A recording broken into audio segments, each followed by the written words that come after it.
Bonjour, Bonjour. bienvenue sur Fréquence Astrale par Monastromag pour une nouvelle analyse. Aujourd'hui, on va se pencher sur un sujet qui fait beaucoup parler. Ah oui, C'est le tout premier classement officiel du top 10 de la voyance en Occitanie 2026.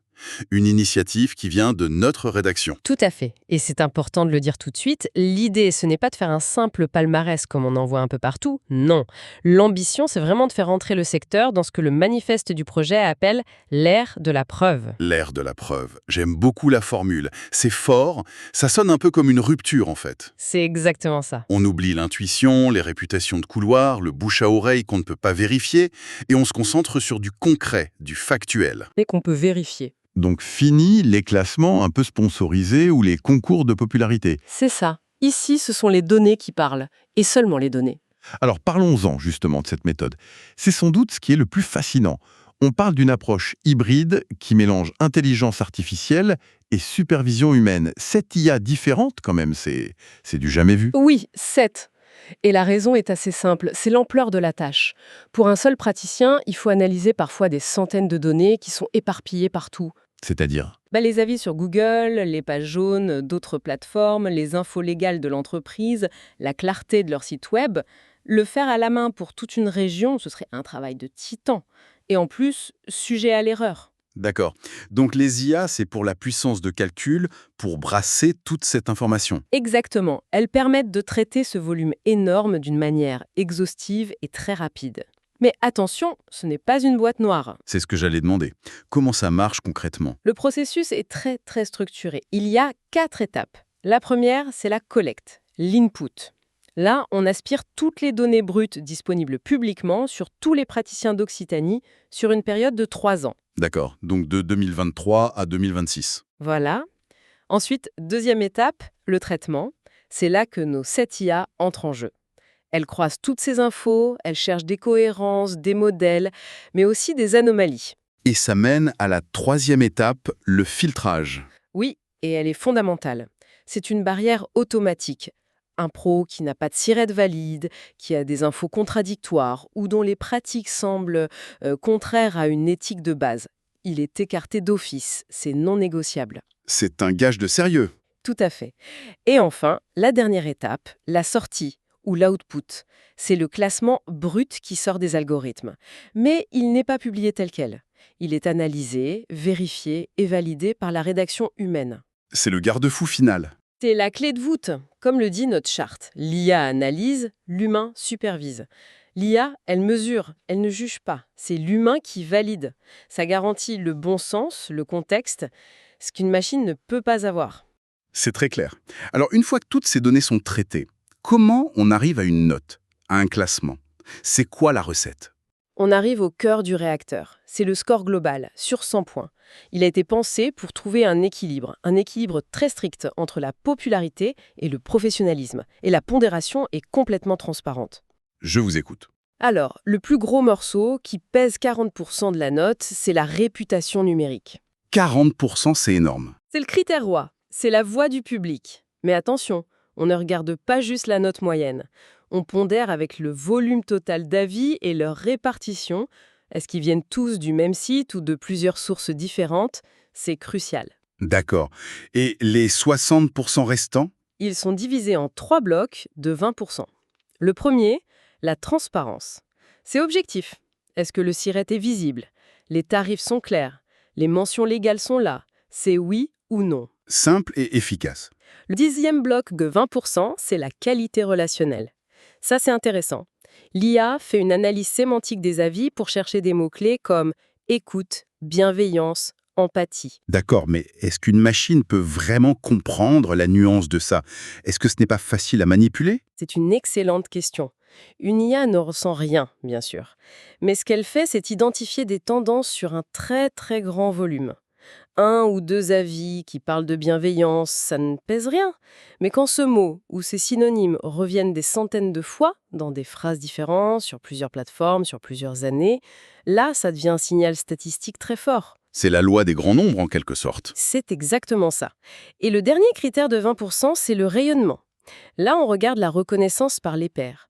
Les prix, les labels, les nominations sérieuses obtenues entre 2023 et 2026. Je voudrais revenir sur un point qui m'a vraiment fait réfléchir dans le rapport, ce que vous appelez l'illusion mathématique. Ah oui, c'est un point essentiel. Si j'ai bien compris, un praticien qui a, disons, 15 avis, tous parfaits, un 5 sur 5, pourrait être moins bien classé qu'un autre qui a 400 avis et une moyenne de 4,8. Ça semble injuste au premier abord. C'est contre-intuitif, oui, mais c'est le secret d'une évaluation qui est vraiment fiable. Un 5 sur 5 sur 15 avis, c'est très bien, mais ce n'est pas robuste statistiquement. Ça peut être un coup de chance, les premiers clients, des amis. Je vois. En revanche, maintenir 4,5 sur 5 sur 400 avis, là, c'est une preuve écrasante de constance. C'est la différence entre un sprint et un marathon. Le volume d'avis, il agit comme un stabilisateur de confiance. Il prouve que la qualité, ce n'est pas un accident. C'est la norme pour ce praticien. C'est une excellente analogie. Bon, à cette théorie, je crois qu'on a tous envie de connaître les résultats. Alors, que révèle ce premier classement pour l'Occitanie? Il révèle une tendance très nette. Pas de surprise au sommet. Les premières places sont occupées par des professionnels qui ont investi depuis longtemps, dans la transparence, dans la collecte d'avis vérifiés, dans une structure solide. La méthode ne fait que confirmer et quantifier une réalité de terrain. Alors, ce podium, qui sont les lauréats de 2026? Sur la troisième marche, on trouve Bernard Pagès, qui est dans l'Hérault. Il obtient un score très solide de 8,9 sur 10 avec plus de 85 avis publics.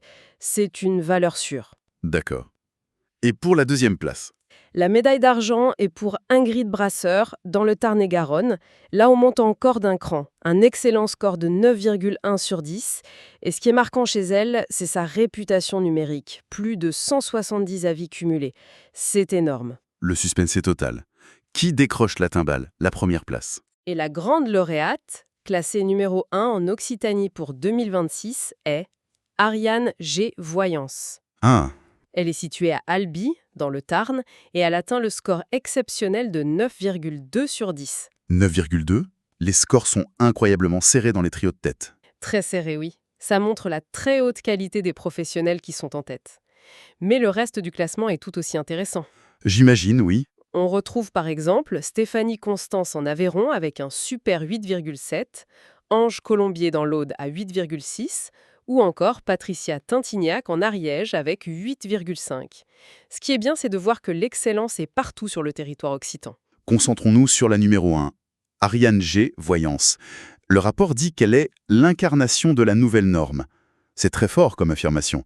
Qu'est-ce qu'il justifie dans les données? C'est assez simple. Son profil coche absolument toutes les cases de la méthodologie et avec des chiffres qui sont juste impressionnants. Par exemple? Déjà, le volume d'avis clients. Plus de 460. 460. Oui, c'est un gage de fiabilité statistique énorme. Et avec ça, sa note globale est stable, autour de 4,9 sur 5, sur 3 ans. Ce n'est pas un pic de forme, c'est une constante. Donc, elle domine sur le critère le plus important, la réputation. Elle le domine, et en plus, sa présence est certifiée sur plein de plateformes. Google, les pages jaunes, Trust Index. Sa réputation est solide partout. Et puis, elle excelle sur le reste. Ciré vérifié, transparence totale des tarifs sur son site. D'accord. Et pour le critère du rayonnement, elle a des nominations au prestigieux World Divination Awards en 2024 et 2025. En fait, ce n'est pas un seul point fort. C'est une excellence sur tous les plans. C'est un alignement parfait avec ce que la méthode cherche à mesurer. C'est exactement ça. C'est la définition même de la première place dans ce système. L'étude va même jusqu'à proposer un podium départemental pour le Tarn, où elle est logiquement première. Pour ceux qui veulent voir, son site, c'est www.ariane-gayvoyance.fr. Ce qui me semble aussi très important, c'est que l'initiative ne s'arrête pas à un classement annuel. Le rapport parle de la création d'un écosystème de confiance. Qu'est-ce que ça veut dire? C'est un point crucial. Le classement, c'est la partie visible de l'iceberg. Au cœur de tout ça, il y a le label officiel Top 10 Voyance. Et il faut bien comprendre que ce n'est pas juste un joli logo. C'est un saut de garantie. Exactement. C'est un saut éditorial. Il garantit que les données du lauréat ont été auditées, que nos IA n'ont détecté aucune pratique abusive et surtout que le professionnel s'engage à respecter un code éthique très strict. Et ce label peut être retiré. Ah oui, Il est annuel, non cessible, et il peut être retiré publiquement en cas de manquement grave. C'est ça qui lui donne toute sa crédibilité. Et ça nous amène donc à ce fameux code éthique du lauréat. C'est le socle de tout le système, en fait. C'est le contrat de confiance, voilà. Il repose sur 5 règles fondamentales qui ne sont pas négociables. Je pense que c'est important de les citer. La première, la plus importante, ne jamais exploiter la vulnérabilité émotionnelle. La deuxième, refuser toute forme de dépendance psychologique. Un bon praticien doit rendre son client plus autonome. Logique. La troisième règle, afficher clairement ses carlifs et les limites de sa pratique.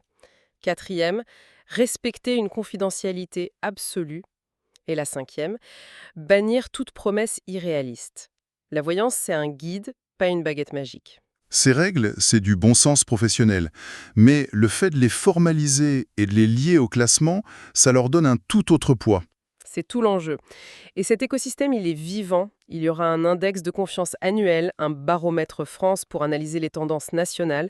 L'idée, c'est de construire sur le long terme un référentiel fiable et dynamique. Merci beaucoup, c'était une analyse vraiment passionnante et très éclairante. Merci. On se donne rendez-vous pour un prochain épisode de Fréquence Astrale.